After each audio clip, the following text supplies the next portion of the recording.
Olha, quem acompanha o esporte de perto com certeza já viu aquela cena, né? O atleta de ponta usando, sei lá, pistola de massagem, aquelas botas de compressão, todo um arsenal tecnológico para acelerar a recuperação. Parece até coisa de filme, de ficção científica mesmo. Mas aí é que vem a grande pergunta, o ponto central da nossa conversa de hoje. Será que esses aparelhos milagrosos funcionam mesmo pela tecnologia? Ou será que é a gente que acredita que eles funcionam? É isso que a gente vai investigar agora, olhando para um estudo científico bem interessante. Bom, e para a gente entender essa história direito, a gente precisa falar sobre o tal do efeito placebo. O que é isso, afinal? É bem simples, na verdade. É quando a nossa mente meio que convence o nosso corpo de alguma coisa. Ou seja, o que faz a diferença não é o tratamento em si, mas a fé que se deposita nele. É um lance totalmente psicológico, mas com efeitos que dá para sentir na pele. E para testar essa ideia na prática, no mundo real do esporte, um grupo de cientistas bolou um experimento, nossa, fascinante, com jovens jogadores de futebol. Vamos dar uma olhada em como eles fizeram para conseguir separar o que era o efeito real de alguma coisa e o que era só expectativa. Olha só o esquema do estudo. A pesquisa pegou 18 jogadores de futebol bem jovens e acompanhou os caras por 5 dias. E não foram 5 dias tranquilos, não. Tiveram 2 jogos no meio. A estrutura toda foi pensada justamente para isso, para tentar isolar o efeito placebo num cenário que é o mais real possível. Então, para cada jogador, a rotina era sempre a mesma. Primeiro, se matar em campo, jogar uma partida intensa. Depois, eles passavam por um de 2 tratamentos de recuperação.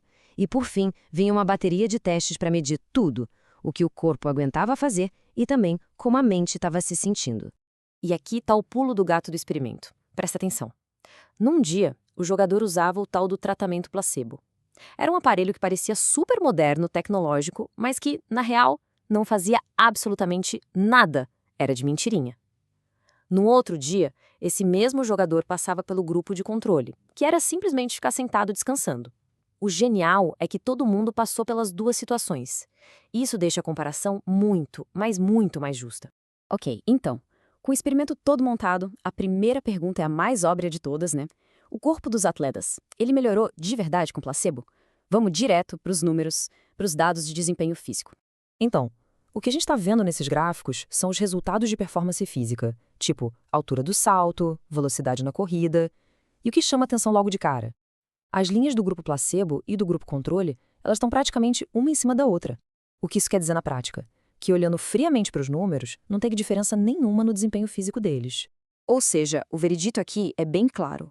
A crença naquele aparelho super tecnológico não deixou os jogadores nem mais rápidos nem mais potentes.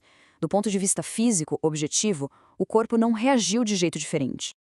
Ah, então quer dizer que o placebo foi um fracasso total? Perda de tempo? A mente foi enganada e ficou por isso mesmo? Calma aí, não é bem assim. A história tem um plot twist bem interessante.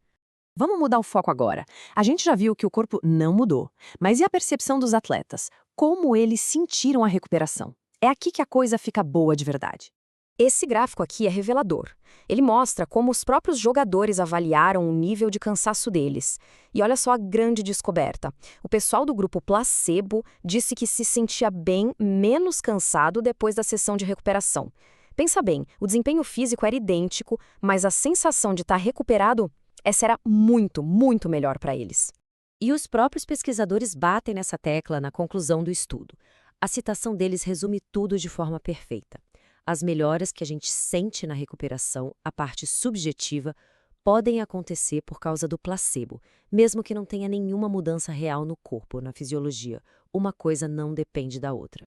Tá, legal. Mas e daí? Qual a importância disso na vida real? Por que importa um atleta só se sentir melhor se a performance física dele continua a mesma? Bom, é isso que a gente vai ver agora, a aplicação prática disso tudo. As conclusões que a gente tira disso são bem importantes. Para a ciência, ficou alerta. Tem que tomar muito cuidado para separar o que é o efeito de um tratamento de verdade e o que é só o efeito da crença. Já para os atletas e treinadores, a lição é poderosa. Criar uma expectativa positiva sobre a recuperação já é uma ferramenta de bem-estar. Melhorar o estado mental de um atleta não é um extra, um luxo. É uma parte central e super valiosa do processo todo. E tudo isso nos deixa com uma pergunta final para a gente pensar, né? O que a gente viu aqui foi como a simples crença mudou a sensação de cansaço de um atleta. Agora, se a nossa mente tem esse poder todo, Em que outras áreas da vida nossa expectativa pode estar nesse exato momento moldando a nossa realidade sem que a gente nem se dê conta?